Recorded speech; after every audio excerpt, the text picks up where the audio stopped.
Hey everybody, welcome back to another video. This is going to be an impromptu video, and it's either going to be a short impromptu video or a longish impromptu video, and it all depends on this. The little Laowa 9mm f2.8 C Dreamer. I don't know why it's called the Dreamer, but it must have some dreams in there somewhere. I have dreams though too. I have dreams for this lens. My dream is that this copy will be better than the last copy, which was not so great. I've heard good things about this lens from lots of people, and many people say that it's sharp, but that copy was not. And to be clear, I don't care about sharpness when it comes to documentary work. A lens can have all the character it wants. It doesn't have to be perfectly sharp, and I'll still have a lot of fun with it, and I'll get usable photos out of it. But when it comes to landscape work, because on occasion I want to print, I really want my wide angle lens to be there for me and to be sharp at least f4, f5.6, and higher. It needs to be better than that one was. So I just got this, just picked it up from the post office, and on the way home, I stopped by a barn, took some shots. I just loaded them up. I haven't looked at them. I'll look at them with you, and if they're sharp enough, the next thing we're gonna do is we're gonna take this little guy out, and we're gonna do some photography in Zion, which I've been holding off for because I've been waiting for this to come. So if it works, we're gonna load up and go. If not, well, I don't know. I'm just hoping it'll work. But this already has some good signs, because the last copy, I mentioned tolerances.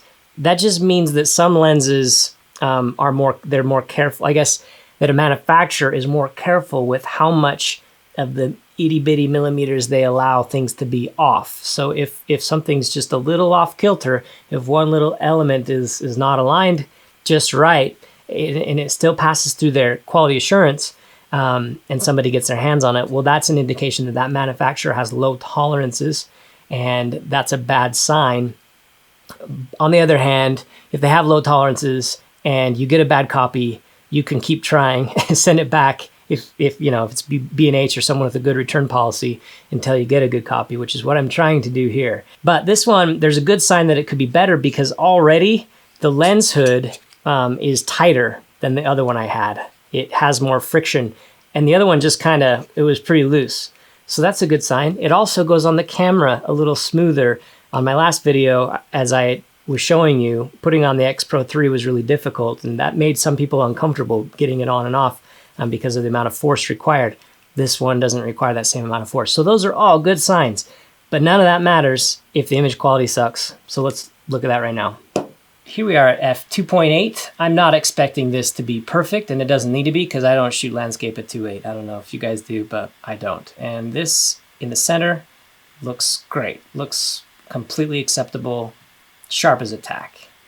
Like you could cut yourself just looking at it. At the corners, it's not perfect, but way better. Clearly better. So let's go to something a little bit more manageable for a landscape situation. Let's look at things at f5.6. And of course, in the center, things are going to be just as sharp as before, probably more sharp, more contrasty. This is absolutely cleaner, sharper than what I was seeing before. The extreme corners now, they're soft. They're soft, but you see how clear and sharp it is about right here. I guess you'll probably see the same thing in most corners. So I'd say there's a ring of about right here where things are pretty sharp at f5.6. Look at f8. So things look pretty sharp until about right there. So yeah, I mean, there's this ring all the way around about right here where things start to go downhill a little bit, but this honestly is better than what I was seeing before. It's still not quite where Christopher Frost showed his was. This is not an optically perfect lens, we can tell, and this is 2 samples now that I've tested. I'm not gonna send it back a 3rd time, but it is better. So I'm not really sure where I stand with it. I think what I'm gonna do is proceed with my plan to take this out and go shoot in Zion. And, but I think I'm gonna open myself up to other options. And you guys, so many of you gave other alternatives that I hadn't thought of as far as wide angle primes for shooting on Fuji. And I definitely want to experiment with some of those. I can't remember what they all are right now. This is not scripted, or I haven't really prepared for this video. This is just kind of all impromptu. But maybe I'll list maybe right in the description, top of the description, I'm gonna list all of the alternatives to this lens. And probably what I'll do is continue my search. I'll probably pick one of those, compare it to this guy, and see who wins in future videos. I have fun with that kind of thing anyway. Excited to do that. Yeah, so we'll see how it goes. But for now, I want to go out and do some actual landscape photography. So giddy up.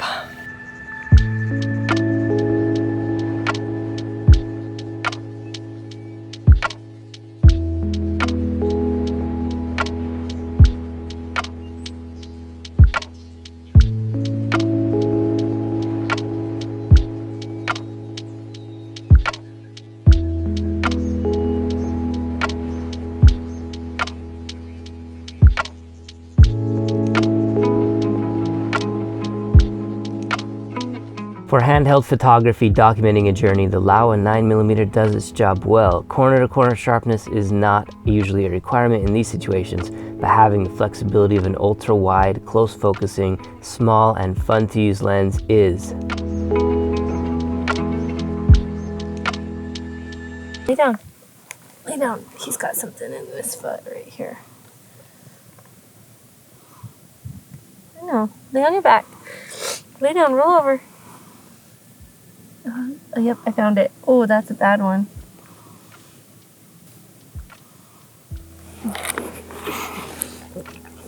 I hope I got it.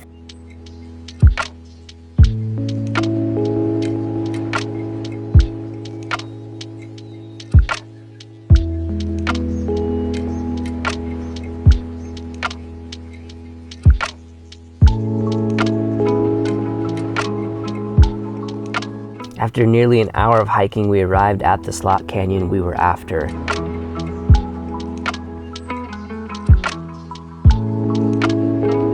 While this slot canyon does have some incredible petroglyphs, I was actually here to get a shot of this tree. Since I first saw this elegantly twisted tree, I've been itching to get back here with a super wide angle lens. And as luck would have it, we got here at a time when the North Canyon wall gets that reflected light glow that these sandstone walls are capable of. And while I'm pretty happy with the composition, in a real-world shoot at f11, while things look wonderful at the center, those edges just look extremely smeared. I think this lens just doesn't have enough coverage to account for the edges. The other thing I didn't test last time but realized this time, this lens gives you some serious flaring. So while this lens works extremely well for snapshots and handhelds, the search for the right ultra-wide landscape for the Fuji X system continues. Thanks for coming along for another photo adventure. Remember to do some good with your camera, and we'll talk to you again real soon.